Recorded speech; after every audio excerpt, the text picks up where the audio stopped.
If you're breathing air, this debt matters to you. It's a silent force, shaping the world around us in ways we rarely see, but always feel. It influences the cost of your morning coffee, the interest rate on your mortgage, the quality of the roads you drive on, and the opportunities available for your children. It's a story written in numbers so vast they seem abstract, but its consequences are deeply personal. Quick detour. If you like this topic, subscribe to help the channel grow. We hear whispers of a debt crisis, a ticking time bomb. It sounds distant, like a problem for economists and politicians in faraway boardrooms. But the truth is, we're all walking through this corridor together. The echoes of decisions made years ago are getting louder. But what if I told you this isn't a story about inevitable collapse? What if it's a story about choices? This isn't about panic, it's about understanding. Because once you understand the problem, the solutions become surprisingly clear. Here's what to do about it. First, let's get a handle on what global debt actually is. It's not one single mountain of money. It's a combination of three distinct categories. There's public debt, which is what governments borrow to fund everything from infrastructure to social programs. Then there's corporate debt, the money businesses borrow to expand, innovate, and operate. And finally, there's household debt, your mortgage, your car loan, your credit card balance. Trillions are stacked on top of households and governments, and corporations too. When you add it all up, you get a staggering figure. As of early 2024, global debt hit roughly $315 trillion. To put that into perspective, if you stacked that many $1 bills, the pile would reach the moon and back, more than 400 times. A more useful metric is the debt to GDP ratio, which compares a country's total debt to its total economic output in a year. Globally, this ratio is now around 330%. That means for every dollar of economic value the world creates, there are $3.30 of debt. On an individual level, that's nearly $40,000 for every person on Earth. But remember, this isn't your personal bill, it's a measure of the total leverage in the global system. So how did we get here? It wasn't one single event, but a series of powerful drivers. For over a decade after the 2008 financial crisis, central banks kept interest rates at historic lows. Borrowing was cheap for everyone.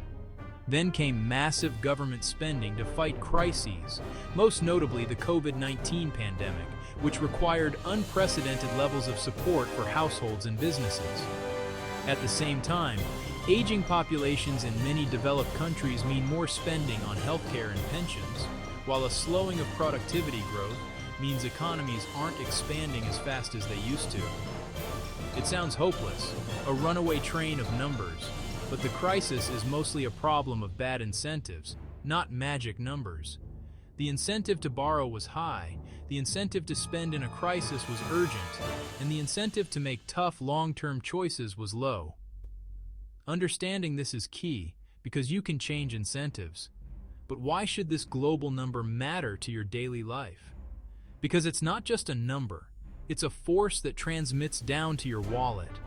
When government debt is high, they may need to raise taxes or cut public services, like education, healthcare, or infrastructure maintenance, to pay the interest.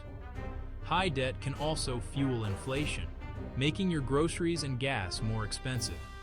For businesses, it can mean higher borrowing costs, leading to less investment, slower job creation, and potentially higher prices for you, the consumer. It directly affects your mortgage. If you have a variable rate loan, a rise in global interest rates to combat debt-fueled inflation means your monthly payments go up instantly. Even if you have a fixed rate, when it's time to renew, you'll face the new, higher rates. This is the reality of how a global issue becomes a household issue. Quick detour. If you're enjoying this, please like and subscribe to help the channel grow and explore new topics with us. The situation is complex, but the path forward isn't. The simple fix? 3 steps. These aren't radical, untested theories. They are pragmatic, proven strategies that countries and even households can adopt. First, stop piling on pointless spending. This is about fiscal discipline. It means governments must conduct rigorous audits of their spending to identify waste. It's about targeting subsidies to ensure they reach the intended people, not just the well-connected. For example, instead of broad, expensive fuel subsidies that benefit everyone, a government could provide direct cash transfers to low-income families who need the help most. And crucially, it means a relentless effort to cut corruption. Every dollar lost to graft is a dollar that can't be used to pay down debt or invest in the future. This requires transparency, with public dashboards showing where taxpayer money is going, and sunset clauses on all new spending programs, forcing a regular review of their effectiveness. Second, grow the economy. You can't just cut your way out of a debt problem. You have to grow your way out. Debt is a ratio of what you owe to what you earn. If you can make your earnings, your GDP, grow faster than your debt, the ratio shrinks and the burden becomes more manageable. How do you do that? You invest in the engines of growth. Invest in education to create a skilled workforce. Invest in infrastructure, not just roads and bridges, but digital rails like high-speed internet that unlock new industries. And invest in small businesses, the backbone of most economies, by cutting red tape and making it easier for entrepreneurs to get started and hire people. When the economy grows, tax revenues rise naturally, so revenues rise faster than borrowing, creating a virtuous cycle. Third, deal honestly with bad debt. Not all debt can be repaid. Pretending it can, by extending loans and hoping for a miracle, only makes the problem worse. This is the extend and pretend trap.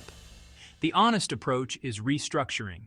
This is a formal process, like a corporate bankruptcy, but for a sovereign nation, where creditors and the debtor negotiate a new plan.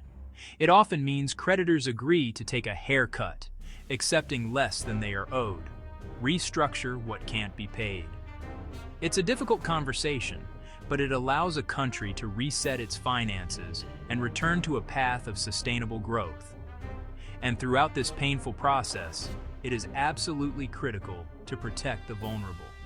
Social safety nets must be in place to shield the poorest citizens from the harshest impacts of austerity and restructuring. A solution that balances the books on the backs of the poor is no solution at all. Do those three things: spend smarter, grow faster, and fix bad debt honestly. And you turn a looming collapse into manageable reform. It's not glamorous, but it's realistic. So what can you do?